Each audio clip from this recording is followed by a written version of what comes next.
నమస్తే. భరతమాత ముద్దుబిడ్డ అనదగిన నేతాజీ సుభాష్ చంద్రబోసు జీవితం, మరణం అంతా మిస్టరీలమయం. ఆయన జీవితానికి సంబంధించిన వాస్తవాలు కూడా పూర్తిగా బయటికి రాకుండా ఆ తరం నుంచి వచ్చేటువంటి ఈ తరం దాకా ఉన్న కాంగ్రెస్ నాయకులు కంగారు పడుతూనే వచ్చారు. అసలేంటి? సుభాష్ చంద్రబోస్ గొప్పతనం ఏంటి? ఆయన జీవితంలోని మిస్టరీలేంటి అనేటువంటి విషయాల్ని మనతో మాట్లాడేటందుకు సామాజిక విశ్లేషకులు మరియు పేరెన్నికైన నేతృత్వమైనటువంటి డాక్టర్ జనార్దన్ గారు మనతో ఉన్నారు. నమస్తే అండి. నమస్తే. సుభాష్ చంద్రబోస్ గారి యొక్క వర్ధంతి సందర్భంగా మనం మాట్లాడుకుంటున్నాము. ఆయన జీవితం అనేటువంటిది, ఆయన మరణం అనేటువంటిది మిస్టరీగానే ఉండింది. ఆయన మిస్టరీ గురించి మనకున్న ఆధారాలను బట్టి మనం ఏం చెప్పొచ్చండి? మిస్టరీకి ఉన్న ఆధారాలంటే ఒకటి, మొట్టమొదలు వారు విమానంలో ఎక్కక ముందే సైగాన్లో వాళ్ళ స్నేహితునికి ఉత్తరం రాశారు. ఏమో నేను ఎక్కుతున్నా కాబట్టి ఏదే కానీ ప్రయాణం పూర్తిగా సాగుతుందని ఎవరికి నమ్మకం, మధ్యన ఏ యాక్సిడెంట్ నన్ను ఓవర్టేక్ చేయొచ్చు కదా అనే మాట అప్పుడే చెప్పాడు. అంటే అది ఏంటన్నా ఇంట్యూషన్ అనొచ్చు, దాన్ని అంతర్గత ఆత్మ. అటువంటివి ఆధునిక ప్రపంచంలో భౌతికవాదులు ఒప్పుకోరు. కానీ మన భారతదేశ చరిత్రలో ఎంతో మంది మహాత్ములు, ఋషులు, యోగులు అందరికీ ఇది సాధారణ విషయం. వాళ్ళకి అంతరాత్మ చెప్తుంది. ఆ అంతరాత్మ అంటేనే అర్థం కాని పాశ్చాత్యులకు, భౌతికవాదులకు మనం ఏం చెప్పలేము. వాళ్ళ అజ్ఞానానికి జోహార్లు. కాబట్టి అట్లేదు ఆయన లోపల ఉంది. ఉదాహరణ చెప్పాలంటే, ఈవెన్ మన వివేకానందుడు కూడా నేను 40 ఏళ్ళు బతకను అన్నాడు. ముందుగానే అన్నారు. ముందుగానే ఎన్నేళ్ళు, కనీసం 20 ఏళ్ళ ముందే 40 ఏళ్ళు బతకను అన్నాడు. చూడండి, సరిగ్గా 39 ఏళ్ళకి చనిపోయాడు. కాబట్టి మన యొక్క తత్వం వేరు, వాళ్ళ తత్వం వేరు. మనదంతానేమో అంతర్గత ప్రయాణం, అంటే మన లోపల మనం ప్రయాణం చేస్తాం. ఈ ప్రపంచం అంతా బయట ప్రయాణం చేస్తుంది. అయితే ఆయన విమానం ఎక్కే బయలుదేరారు. అది అందులో ఏం అనుమానం లేదు. విమానం ఎక్కాడు, యాక్సిడెంట్ జరిగింది. అంటే నేను 1970లో జీడీ కోర్సుల కమిషన్ బాగా స్టడీ చేసిన హిందూ పేపర్లో. అప్పుడు హిందూ నిజంగా హిందూ ఉండే, ఇప్పుడు అంతా నాన్ హిందూ అయిపోయింది. కాబట్టి హిందూ పత్రికలో చూస్తే చివరి అంశము జవాబు లేకుండా ఆగిపోయింది. అది అంటే ఆ ట్రావెల్ ఎలా జరిగిందండి? విమానం ఎక్కిన తర్వాత నుంచి ఏం జరిగి ఉంటుంది? తర్వాత యాక్సిడెంట్ అయింది. ఏమైంది? అది లెఫ్ట్ వింగ్ పోయిందా, దాంట్లో రాస్తున్నారు. అది వీల్కు లెఫ్ట్ విరిగిపోయిందని, ఇటు బ్యాలెన్స్ అవుట్ అయిందని, పడ్డదని, అవన్నీ టెక్నికల్ డిఫెక్ట్స్. కానీ యాక్సిడెంట్ అయితే నిజమే. ఆ అడవుల్లో ఉన్నటువంటి ఆటవికులు గుర్తుపట్టిండ్రు సుభాష్ చంద్రబోస్ అని. తర్వాత అతన్ని జపాన్కి షిఫ్ట్ చేశారు.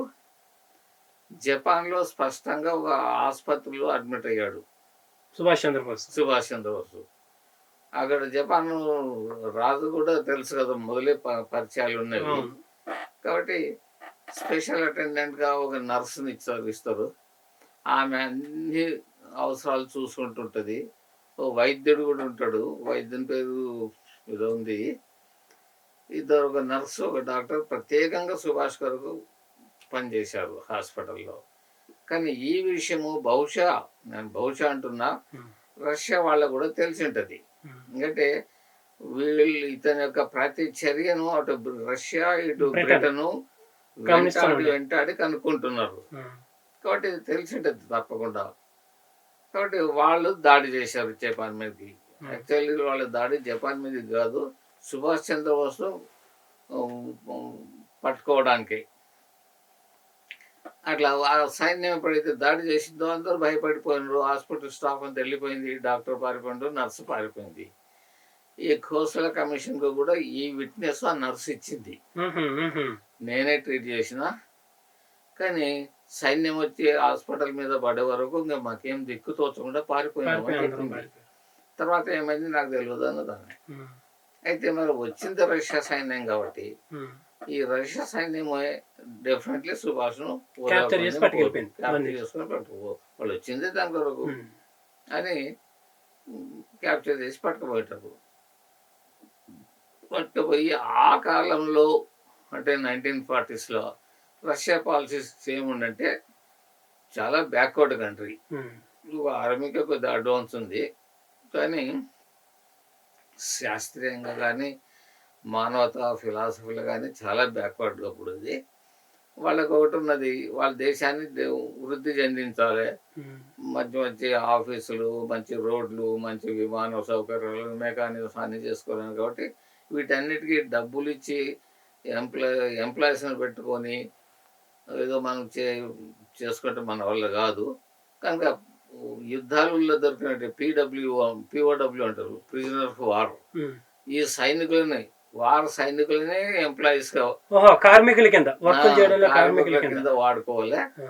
వాళ్ళందరికీ తప్పకుండా వెనుక గన్ పట్టుకొని సోల్జర్ ఉంటాడు.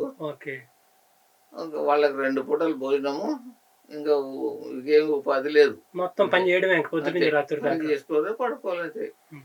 దీనికి ఎదురు తిరిగిన వాళ్ళను ఇంకా కోర్టులో కేసు లేదు, ఎంక్వైరీ కూడా లేదు, ఇంట్రాగేషన్ కూడా ఉండదు, షూట్ చేసేయడమే. ఎవరు ఎదురు తిరిగితే అప్పుడు షూట్ చేయడమే అప్పుడు రష్యా పని.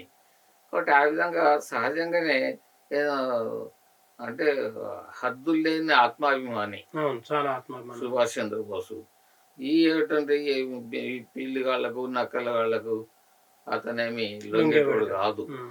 కాబట్టి స్పష్టంగా ఎదురు తిరిగింటాడు. వాళ్ళ ఇంకా ఎంతో మందినో మట్టి కనిపించిన వాడు ఇంకా మాకెక్కడ ఇస్తుందని షూట్ చేసేసింటారు. ఇది నా వ్యక్తిగత నేను అనుకునేది. కానీ ఖోస్లా కమిషన్కు ఈ విషయం తెలియదు, కానీ తెలుసో తెలియదో కానీ పత్రికలో వచ్చింది మాత్రం సుభాష్ చంద్రబోస్కు అత్యంత సన్నిధుడైనటువంటి ఒక రష్యన్ పౌరుడు. అది ఆయన ఒక 76 ఏళ్ళ వయసు అప్పటికే, అంటే 1970. కాబట్టి అతన్ని అడిగారు. ఈయన చాలా సన్నిహితుడు కాబట్టి, ఈయనకు రష్యాకు వచ్చిండు కాబట్టి సుభాష్ ఏదో తెలిసి ఉంటుందని ఖోస్లా కమిషన్ అడుగుతుంది. అంటే కమిషన్ అంటే సింగిల్ మ్యాన్ కమిషన్ అది. అయ్యా మరి నువ్వు చాలా ఆత్మీయులు అని చెప్తారు కదా, మరి ఆత్మీయులు అని చెప్పేటటువంటి మీరు మరి అతను వచ్చిండని తెలిసిన విషయం తెలిసే ఉంటుంది తప్పకుండా. ఏమన్నా ఇంకా కొంచెం దాని మీద మీరు లైట్ అంటే వెలుగు వేయగలుగుతారా, ఏమైనా చెప్పగలుగుతారా కొత్తగా అంటే ఆయన స్పష్టంగా తల క్రిందికి వేసుకొని, అయ్యా, in this evening of my life why do you want to push me into troubles by making me to tell the truth about Subhash? So kindly leave me antaru. అది అంతవరకు ఆయన రిపోర్ట్ వచ్చేసింది. తర్వాత ఏమైంది తెలియదు. ఇప్పుడు దీన్ని బట్టి మనము ఊహించుకుంటే ఏముంటుందంటే న్యాచురల్లీ వచ్చింది రష్యాకే, రష్యా గవర్నమెంట్ దగ్గరే జరిగింది ఏదో, అంతే. దాని వల్ల జరిగింది. వ్యక్తి రష్యన్ పౌరుడే. ఆయన నిజం సత్యం చెప్తే ఎవరు బ్రిటిషర్స్ కాదు, జర్మనీ జపాన్ కాదు, భారతీయులు కాదు, రష్యా ప్రభుత్వం చేసింది. కాబట్టి ప్రభుత్వందే గొడవ ఉంది. ఇప్పుడు మనకు ఎట్లా తెలుసు, మన లాల్ బహదూర్ శాస్త్రిని కూడా రష్యాలనే మట్టు పెట్టింది. ఇంకా కొన్ని ఆధారాలు లేకుండా ఎన్నో చెప్పవచ్చు మనం. అయితే ఇక్కడ మనం నేతాజీ సుభాష్ చంద్రబోస్ వర్ధంతి సందర్భంగా నేతాజీ సుభాష్ చంద్రబోస్ జీవితం గురించి మనం మాట్లాడుకుంటున్నాం అండి. నేతాజీ సుభాష్ చంద్రబోస్ చిన్నప్పటి నుంచి కూడా చదువులో టాపర్, ఉద్యోగంలో కూడా టాపర్ అని చెప్పేసి అంటారు. మరి అలాంటప్పుడు మంచి కెరీర్ ఎంచుకుని గవర్నమెంట్ లోకి వెళ్ళిపోకుండా ఆయన ప్రజల వైపుకు, ఉద్యమం వైపు ఇట్లా ఎందుకు వచ్చాడంటారు? ఒక్క విషయం చెప్పాలంటే ప్రజల్లో ఆత్మ అభిమానం ఉన్న ఏ పౌరుడు కూడా ఏ విదేశీ రూల్కు ఒప్పుకోడు. ఇది స్పష్టం. ఇది ప్రపంచమంతా, ఒక భారతదేశంలో కాదు. ఇప్పుడు ఉదాహరణకు ఫిడెల్ కాస్ట్రో ఉండే క్యూబాలా, అతని మీద అమెరికా 32 సార్లు అటాక్ చేసింది అతన్ని చంపాలని అని ప్రయత్నాలు, కానీ ఎక్కడ ఒక వెంట్రుక పీకలేకపోయారు. కాబట్టి ఆ యొక్క సీడ్ ఎదలో సరిగ్గా ఉంటే దేనికి లొంగదు అది. కాబట్టి ఆయనకు ఎంబడే చెప్తుంది, ప్రతి ఒక్కరిని కూడా చెప్తుంది, రే నువ్వు స్వతంత్రుడు కావు అని. కానీ కొందరు దానికి మభ్య పెట్టుకొని నోరు మూసుకో అన్నట్టు ఆత్మను అణగదొక్కి ఏదో బయట వ్యవహారం నడుపుకుంటారు. అటువంటి వ్యవహారం కాదు సుభాష్ చంద్రబోస్ది, వీర్ సావర్కర్ది, డాక్టర్ జీది, మన భగత్ సింగ్. అయితే ఇప్పుడు ఈయన నేతాజీ సుభాష్ చంద్రబోస్ కాంగ్రెస్ పార్టీ అధ్యక్ష పదవికి పోటీ చేసినప్పుడు 2 సార్లు మరి ఆయనకి అన్ని ఓట్లు ఎలా వచ్చాయంటారు? ఎందుకంటే ఇక్కడ కాంగ్రెస్ అగ్రనాయకులు వ్యతిరేకిస్తున్నారు కదా. కాంగ్రెస్ అంటే అర్థము ఏ గాంధీ నెహ్రూలు కాదు, భారతదేశంలో ఉన్న 33 కోట్ల మంది అందరు కాంగ్రెసే. ఇప్పటి కూడా అప్పటి కాంగ్రెస్ వాళ్ళని మాట్లాడిస్తే పనికి వాళ్ళ ఎవడరా బీజేపీ ఎవడరా అని అంటున్నారు, ఇట్లా అంటారు వాళ్ళ భాషలో. అంటే కాంగ్రెస్ అంటే ఏదో ఇది ఒక భ్రమ పుట్టింది, ఇదేదో మాకు పీకి పెడుతుంది అని. కనుక ఈ ముగ్గురు ఆ క్రెడిట్ ను వీళ్ళు తీసుకున్నారు. ఓహో, కాంగ్రెస్ అంటే మేమే అన్నంత అదే క్రెడిట్ తీసుకున్నారు అంతే. ఆడెవడో వచ్చి మాట్లాడిన బొంబాయిలో అందరు 10 మంది 100 మంది సంతకాలు పెట్టింటారు అంతే. తర్వాత ఇంకా వాళ్ళ పేరు మీద అన్ని నడుస్తుంటాయి. అయితే ఈ సుభాష్ చంద్రబోస్ కి ప్రజల్లో పట్టు గౌరవం అభిమానం ఉందంట 100%. ఈవెన్ టుడే ఇప్పుడుంది అప్పుడుంది. ఎందుకంటే ప్రజలు ఎప్పుడు ఒక కంట్లో కనిపెడుతుంటారు సమాజాన్ని. మనం అనుకుంటాం ఏం చేస్తురా, ఇంత చేస్తే నాకు ఎవడేం చేయలేదు అంటారు. అవి తప్పు. నీవు నిజంగా ఆత్మ సాక్షిగా నీవు సత్కార్యం చేసింటే నీకు తప్పకుండా రివార్డ్ వస్తుంది. అటువంటి వ్యవహారం లేకుండా లోపల ఒకటి బయట ఒకటి పెట్టి వ్యవహారం చేసేటటువంటి కాంగ్రెస్ లీడర్లకు ఉన్నప్పుడు ప్రజలు ఏదో విధి లేక ఇంకోటి ఎవరినైనా కూడా ఎందుకు ఓటేస్తారు కాంగ్రెస్ అంటే ఆల్టర్నేటివ్ చూపండి అంటారు. అది లేకపోవడంతో ఆల్టర్నేటివ్ లేక అది పెరిగింది. అది వాళ్ళ బలం కాదు, సమాజం యొక్క బలహీనత. సమాజ బలహీనత వల్ల కాంగ్రెస్ పెరిగింది అంతే. ఇప్పుడు నేతాజీ సుభాష్ చంద్రబోస్ చాలా తెలివిగా వ్యవహరించేవాడు. కొన్నిసార్లు ఆయన పట్టుకోవడానికి పోలీసులు ఇంటి మీద చుట్టూ ఉన్నా కూడా దొరకలేదని అంటారు. అసలు ఏం జరిగిందండి అప్పుడు? అసలు అంటే నాకు జ్ఞాపకం ఉన్నంత వరకు అయితే, ఎందుకంటే ఎప్పుడో 70-65 ఏళ్ల కింద చదివింది. ఇంట్లో ఏదో కార్యం ఉంటది, మరి తండ్రి గారి శ్రాద్ధమో మరి ఏందో అది సరిగ్గా జ్ఞాపకం లేదు, అది అటెండ్ కావడానికి వస్తాడు సుభాష్ చంద్రబోస్. అయితే అప్పటికే దాని మీద అరెస్ట్ వారెంట్ ఉంటుంది. కాబట్టి వచ్చేసాడు కదా అని ఇప్పుడు నేను చెప్పిన ఇంతకుముందు మొదలు చెప్పినటువంటి కథ చుట్టుముట్టు పోలీసులు గేరా పెట్టి కాపలాగా వస్తుంటారు. అంటే ఆయన ఇంటిని చుట్టూతో పోలీసులు చుట్టుముట్టారు, చుట్టుముట్టి కాపలాగా వస్తున్నారు. కానీ ఇతనికి ఇంత ఇవన్నీ ముందే అంటే యోజక తత్రతుల్లో ఉన్నట్టు అటువంటి యోజన ఉన్నటువంటి మహాధీశాలి సుభాష్ చంద్రబోస్. ఇట్లా వస్తారని కూడా ఆయనకు అంచనా వేసి ఉంటాడు. కాబట్టి వేషం ముందే తెచ్చుకున్నాడు. కాబూల్ నుండి ముస్లిం ఫ్రెండ్ యొక్క వేషాన్ని తెచ్చుకున్నాడు. తెచ్చి ఆ లాల్చీలు, ఆ గడ్డాలు, ఆ టోపీలు, రూమి టోపీ పెట్టుకొని బయటికి వెళ్ళిపోయాడు. ఎవరో వాళ్ళ ఫ్రెండ్ అనుకుంటారు పోలీసులు కూడా. సుభాష్ చంద్రబోస్ అని ఎందుకు అనుకుంటారు? ఎవరో ముస్లిం పక్క, అందుకే చక్కగా కాబూల్ పోతాడు. అంటే ఇక్కడ పోలీసులు కళ్ళు కప్పి చంపైపోయాడు బయటికి. అంటే ఇప్పుడు యాక్చువల్గా ఇప్పుడైతే కనుక వాట్సాప్ లో మెయిల్స్, పాడ్కాస్ట్ ఇన్ని వచ్చేసాయి కాబట్టి ఒక దేశం కమ్యూనికేషన్స్ అవి తెలుసు. భారతదేశంలో ఒక మారుమూల ప్రాంతంలో పుట్టి పెరిగిన ఒక సుభాష్ చంద్రబోస్ బ్రిటన్కు వ్యతిరేకులు జర్మనీ, జపాన్ కాబట్టి అక్కడికి వెళ్ళి వాళ్ళు ఒప్పిస్తే వాళ్ళు తమ వైపు తిరుగుతారనేటువంటి స్కెచ్ ఎలా వేయగలిగాడు? అక్కడికి వెళ్ళి వాళ్ళని ఎలా ఒప్పించగలిగాడు అంటారు? ఒప్పించడం విషయము ముందు దీన్ని స్కెచ్ చేసుకోవడం, ఆయన ఐసిఎస్ ఆఫీసర్.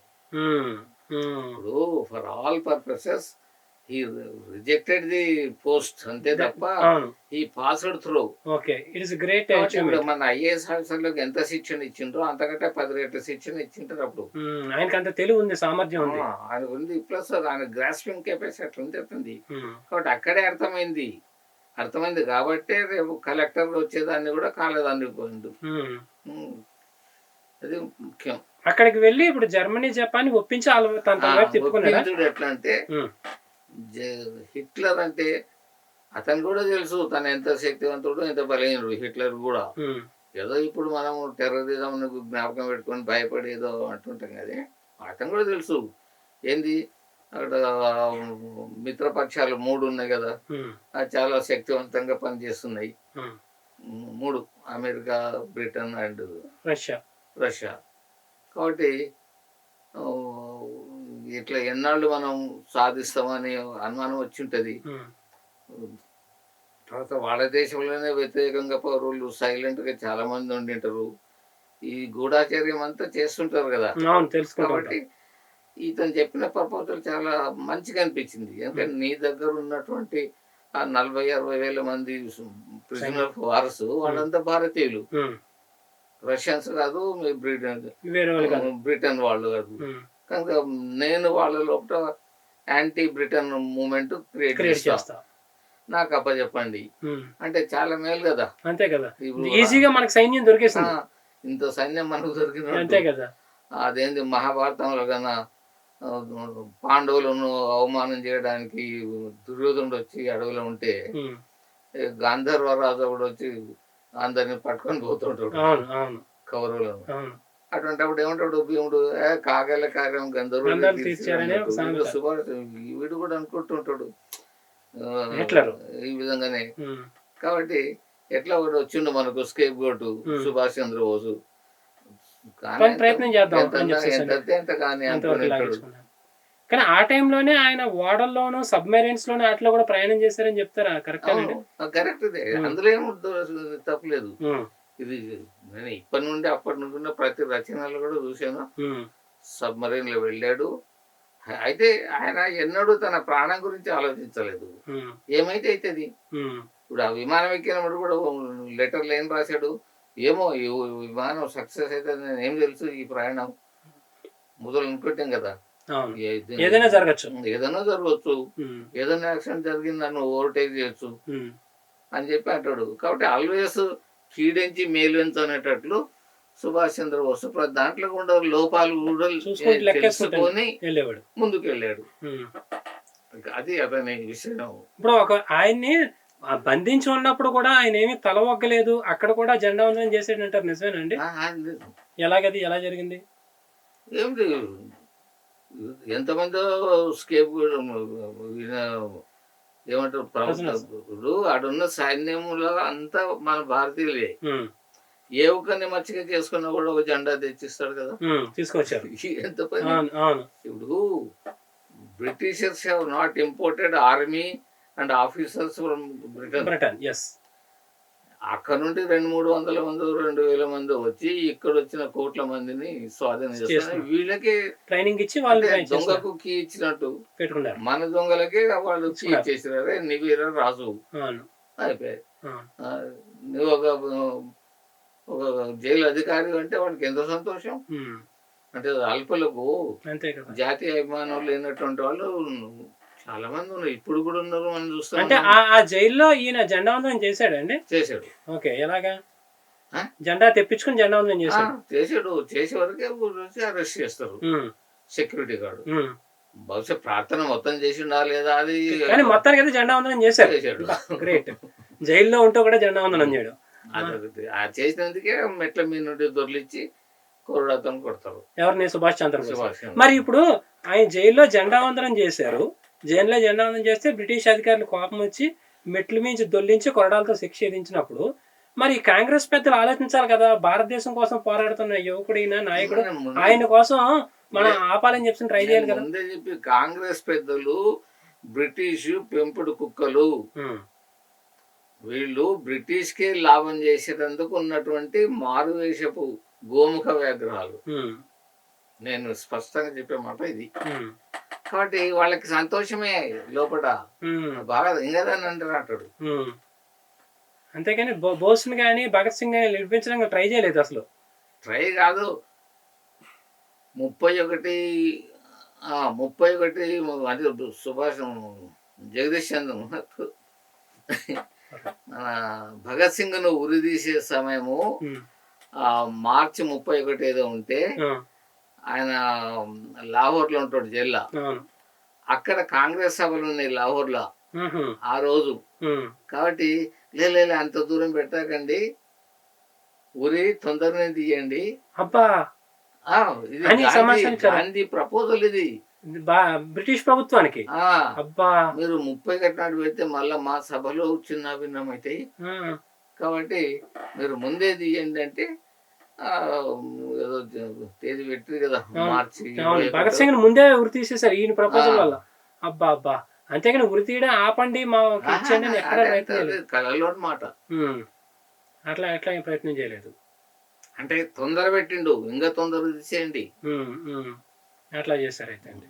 అయితే మరి ఇప్పుడు ఇంకొక మాట అండి, నేతాజీ సుభాష్ చంద్రబోస్ ఇంతటి శక్తితోటి తన జీవితాన్ని పణంగా పెట్టి ప్రపంచ యుద్ధ స్థాయిలోకి వెళ్ళి ఇంత ఇది చేసినప్పుడు, ఆయన తర్వాత పోనీ స్వాతంత్రం ముందు అయితే బ్రిటిష్ వాళ్ళ దగ్గర కంట్రోల్లో ఉన్నాం అనుకోవచ్చు, స్వాతంత్రం తర్వాత అయినా సరే ఆయన గుర్తించడానికి, గౌరవించడానికి, ఆయన జీవితాల విషయాలు బయట తీసుకురావడానికి మరి కాంగ్రెస్ పెద్దలు ఎందుకు ప్రయత్నం చేయలేదండి? వాళ్ళకి ఏం అవసరం ఉంది? మళ్ళా వీళ్ళను హీరో చేసినట్టు అవుతుంది. వాళ్ళ దృష్టిలో సుభాష్ చంద్రబోస్ వికెట్ సన్ ఆఫ్ భారత్ మాత. ఇదే వాడే అండి వాళ్ళది. వాళ్ళంటే గాంధీ అయితే వాడిండు, వాడా ఇంకా వాళ్ళ ఆయన వాడిన మాట ఇది. కనుక వాళ్ళ లీడర్ చెప్పిందే వీళ్ళు వాక్కు. అందుచేత ఆయన గౌరవించడానికి కూడా దానికని ఇష్టపడలేదు అసలు. ఇప్పుడు ఎవరిని గౌరవించడానికి ఇష్టపడలే, ఒక గాంధీని ఎవరు కుటుంబాలను తప్ప వాళ్ళని వాళ్ళ మాత్రం వచ్చుకున్నారా? ఇప్పుడు బార్వా అని ఉండే ఒక కాంగ్రెస్ ప్రెసిడెంట్ ఏమో ఇప్పుడు 1975 లో ఎమర్జెన్సీ పెట్టినప్పుడు స్టేట్మెంట్ ఇచ్చాడు. ఇది ఒక కవి ఉండే నారాయణ రెడ్డి గారు ఏమో, ఆయన అంటాడు మా ఇంద్రధనస్సుకు 20 రంగులు అన్నాడు. అంటే ఇంద్రధనస్సుకు ఉంటే 7 రంగులే తీసేసి 20 రంగులు చేసేసే. ఇటువంటి కవులు, ఇటువంటి రాజకీయవేత్తలు ఉన్నటువంటి